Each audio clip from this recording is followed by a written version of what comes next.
New neighbours then we all can say, the town that I forgot will shine like new on Sodor Day. The town that I forgot will shine like new on Sodor Day.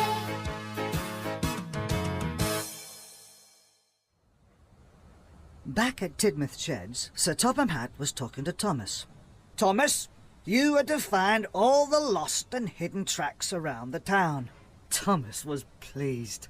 And because you discovered Great Waterton, Sir Topham Hatt added, I am also giving you the most important job of all.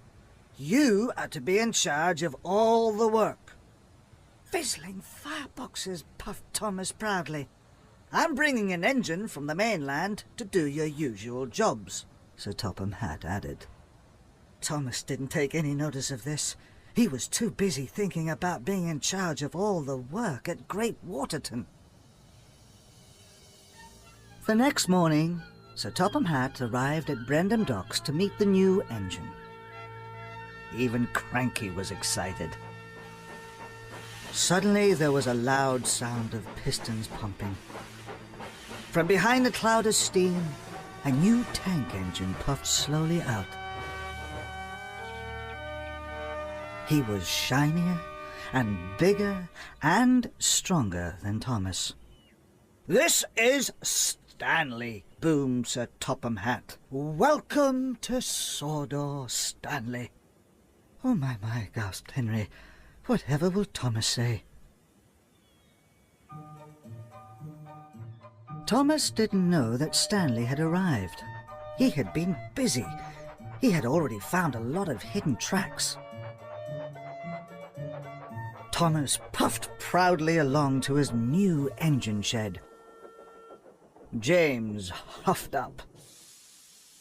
Look at my new shed, Thomas tooted grandly. While I'm in charge, I won't have time to puff back to Tidmouth. But James wasn't interested in Thomas's shed. I've just met the new engine, snorted James. He's called Stanley. He's very friendly. Everyone likes him. He's doing your jobs very well. Thomas was surprised.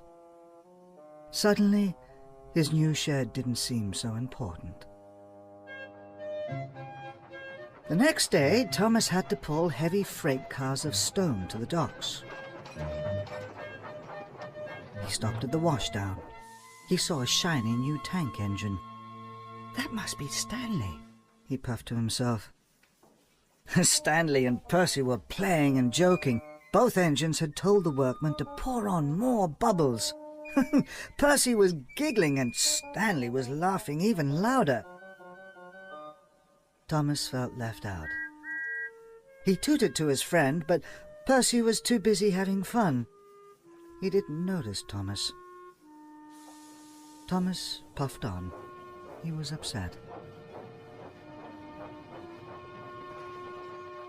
Later, Thomas stopped at a junction. Gordon was waiting. Suddenly, with a whoosh and a whistle, Stanley raced onto the main line with Annie and Clarabel. They were having a wonderful time. They clattered straight past Thomas. Stanley knows how to have fun, Gordon declared. Thomas watched Stanley disappear. He didn't think it was fun at all. That night, Thomas puffed into Tidmouth Sheds. He was very tired. Tonight, he wanted to be with his friends. Cinders and ashes, he gasped. Stanley was in his berth. Stanley blew a high sound from his whistle. Then Gordon blew a low sound. And Emily trembled a sound no one had ever heard before. All the engines whooshed and whished with laughter.